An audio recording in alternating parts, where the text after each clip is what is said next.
আজকের আমি আলু মটরের তরকারি করব। কড়াটা আগেই বসিয়ে দিচ্ছি, কড়া গরম হয়ে গেছে।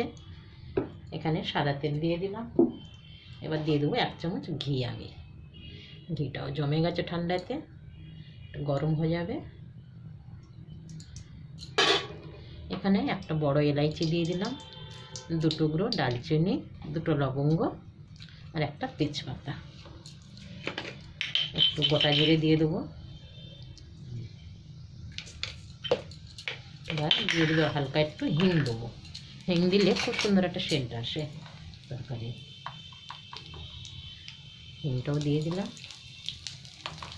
এবার আমি এখানে আদা ঘষে রেখে কেটে দিয়ে দিলাম, গ্যাসটাকে কমিয়ে দিয়েছি। এখানে সাথে রসুনও দিয়ে দিলাম। এবার এটাকে ভালো করে লাল লাল করে ভেজে নিয়েছি।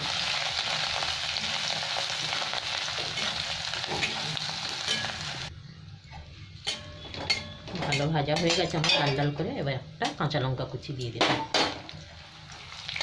আর সাথে আমি 2টো পেঁয়াজ চপারে চপ করে রেখেছি, এটা দিয়ে দিলাম।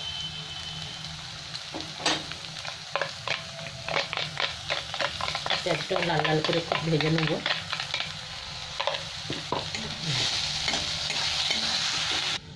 এখানে আমার পেঁয়াজ রসুন খুব ভালো ভাজা হয়ে গেছে। এবার আমি মশলাগুলো দিয়ে দেবো। এখানে হলুদ দিয়ে দিলাম, এখানে নুনও দিয়ে দিলাম, এখানে লঙ্কার গুঁড়ো, ধনে পাউডার। খুব ভালো করে ভেজে নেব। এটার সাথে অল্প একটু বেসনও দিয়ে দেবো। বাকি আর ঝোলটা একটু খুব ঘন হয়ে যাবে আর আলু ভাজতে লাগবে না। বেসনটা একদমই হালকা একটুখানি দেবো, 1 চামচেরও কম, আধা চামচ। এই সব কটা একসাথে ভালো করে ভেজে নেবো। বেসনটাও ভালো ভাজা হয়ে যাবে, কাঁচা গন্ধ থাকবে না। এটা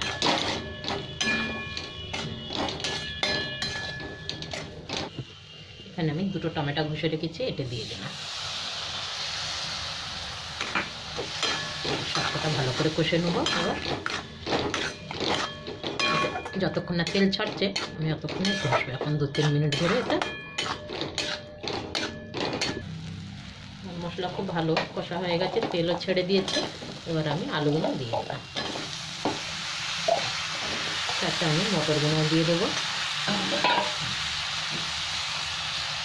1 বাটি মটর দিয়ে কিছু এটা দিয়ে দিলাম পুরোটাই। সাথে একটু ধনে পাতা দিয়ে দিলাম।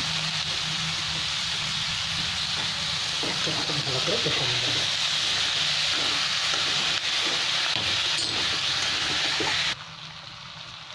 ভালো করে আলু মটর কষা হয়ে গেছে।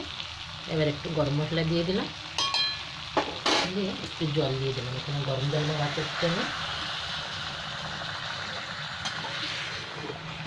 এবার আমি ঢাকা দেবো আর গ্যাসটাকে মিডিয়াম করে দেবো, তাহলে এই জলেই আমার সেদ্ধ হয়ে যাবে, বেশি আমার ঝোল লাগবে না। এবার ঢাকা দিয়ে দিলাম। এবার আমি খুলে একটু দেখাচ্ছি। বাবা, ঝোলটা একদম ঠিক আছে। আর আলুগুলো দেখে নেবো ভেঙে। না, আলুগুলো ভালো সেদ্ধ হয়েছে। আলু মটরের তরকারি হয়ে গেছে।